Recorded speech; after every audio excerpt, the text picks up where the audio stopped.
Inform human, आप तक सच पहुंचे, यही हमारी कोशिश है। डॉक्टर को धरती का भगवान कहा गया है और आज हम जिस जगह पे हैं वहाँ पे ये बात अक्षरशः बहुत फिट बैठती है जब यहाँ पे हमने डॉक्टर पायल से बहुत सारी बातचीत की और तो मुझे लगा कि ये वाकई बहुत अद्भुत काम है। आपका बहुत स्वागत है ना। पूरा नाम क्या लिखते हैं? मैं डॉक्टर पायल पाल। डॉक्टर साहब क्या डिग्री है आपकी? मेरे पास है बैचलर इन ऑक्यूपेशनल थेरेपी। मुद्दा कहाँ से है? मैं देवस।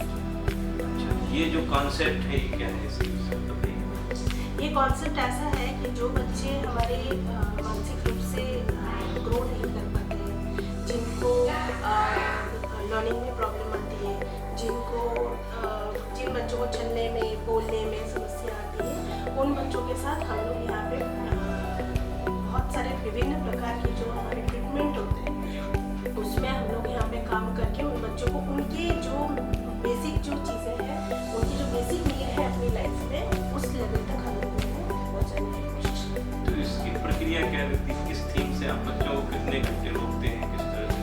डिपेंड करता है कि डायग्नोसिस क्या है। जैसे अगर मान लीजिए कोई सेरेब्रल पैल्सी का केस है, मतलब उनका अगर दिमाग से ही प्रॉब्लम है, तो उन बच्चों को हम लोग 1.5 घंटा यहाँ पे सेशंस के लिए रोकते हैं।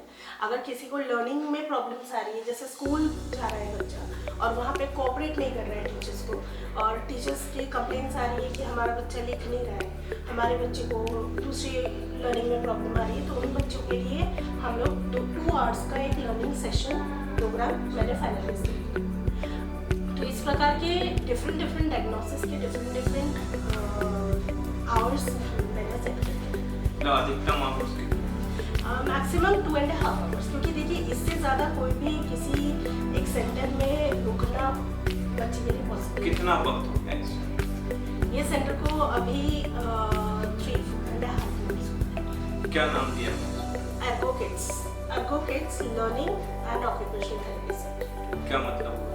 अर्गो मीन्स किड्स, तो बच्चे, अर्गो मीन्स उनकी जो बेसिक लर्निंग जो एनहांस करना है उस लेवल पे उनको पहुंचाना। It's a main theme of my name of the. तो ये कॉन्सेप्ट कैसे आपके मस्तिष्क में है कि ये आप शुरू करना चाहिए?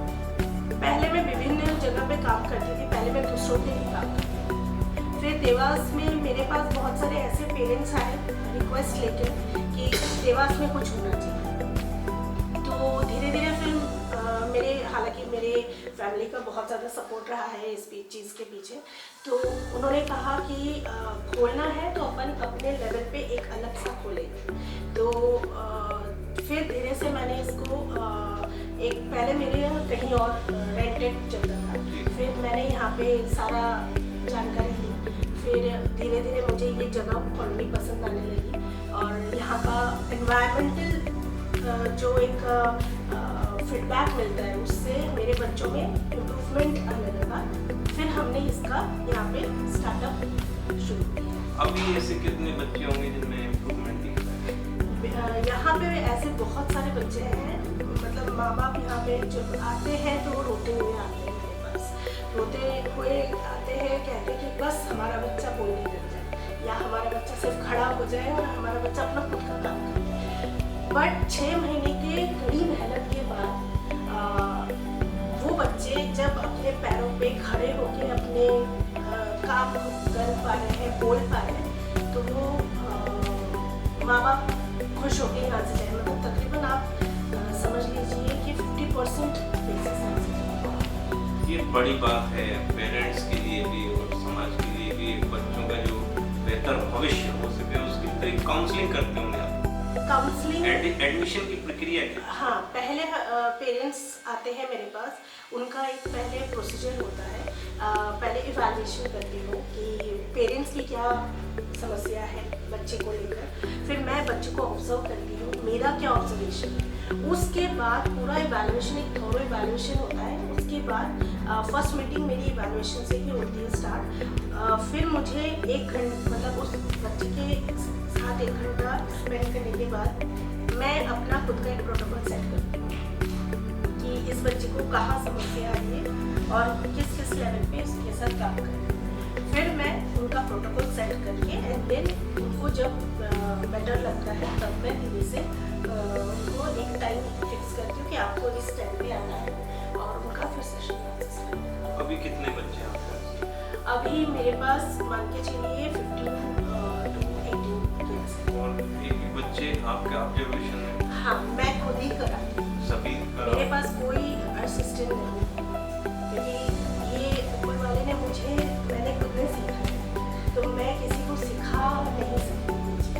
तो मेरे पास मतलब जैसे अगर 1 घंटा किसी और बच्चे को दिया है तो उस टाइम में मैं कोई और बच्चा नहीं, 1 घंटा एक ही बच्चे को, मॉर्निंग 8 o'clock से स्टार्ट।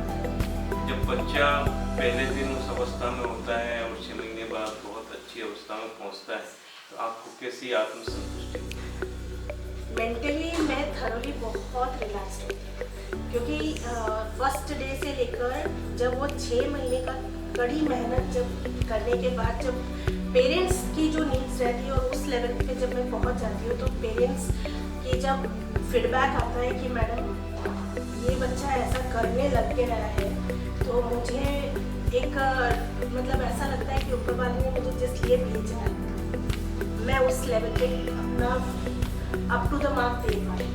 निश्चित तौर से ये ईश्वर ने ही शायद आपको मैंडेट किया है और ये हमारे लिए भी बहुत गौरव की बात है कि हम आपको मंच से सम्मानित करने जा रहे हैं। बहुत धन्यवाद। Thank you so much.